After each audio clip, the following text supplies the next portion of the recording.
এবছরের হজ ব্যবস্থাপনার অনেকে প্রশংসা করেছেন। আপনার অভিজ্ঞতা এবং আগামী বছর যারা হজে যাবেন তাদের উদ্দেশ্যে কিছু বলবেন। আলহামদুলিল্লাহ, এটা সত্য যে এবছর সৌদি আরবের কর্তৃপক্ষ তাদের হজ ব্যবস্থাপনাকে তারা অন্য যে কোনো বছরের চাইতে ভালো করেছে। এটা সত্য, আমার চোখেও সেটি ধরা পড়েছে। এমনকি হজের যে দুইটা পার্ট, বাংলাদেশ পার্ট, সৌদি আরব পার্ট, উভয় পার্টের ব্যবস্থাপনাই বেশ ভালো ছিল। বাংলাদেশ পার্টির ব্যবস্থাপনা অবশ্য বেশ কয়েক বছর ধরেই ভালো হচ্ছে।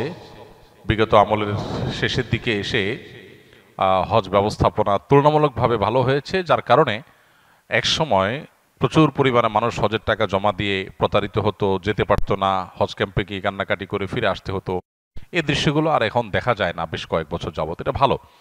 তো তার মধ্যে আবার এবছর আলহামদুলিল্লাহ তুলনামূলকভাবে হাজিদের হয়রানি অথবা পেরেশানি তুলনামূলকভাবে কম হয়েছে বিগত বছরগুলোর সাথে কম্পেয়ার করলে।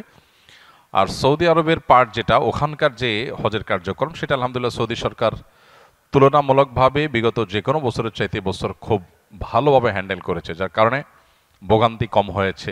বিশেষ করে অতিরিক্ত গরমে ভিড়ে মানুষ মৃত্যুর যে হার, সেটা বেশ খানিকটা কম, অনেক কম, যার কারণে সব মিলিয়ে প্রশংসা করার মতো একটা পর্যায়ে আসছে। এবং এখান থেকে বোঝা যায় যে কর্তৃপক্ষ চাইলে হজ ব্যবস্থাপনাকে আরও সুন্দর করা সম্ভব, আরও সুষ্ঠু করা সম্ভব। তো আমরা আশা করব সেটা তারা অব্যাহত রাখবে। এবং হজ যদিও কষ্টকর একটা সফর, তারপরও এটা যেন তুলনামূলকভাবে মানুষের জন্য কম কষ্টের হয়, তুলনামূলকভাবে মানুষের জন্য যেন সহনীয় হয়, সেই জন্য তারা যথাযথ ব্যবস্থা গ্রহণ করবেন। তারা আন্তরিক হলে এবং সিরিয়াস হলে আসলে আরও অনেক ডেভেলপমেন্ট করা সম্ভব। আল্লাহ তাদেরকে সেই তৌফিক দান করুক, আমরা দোয়া করি।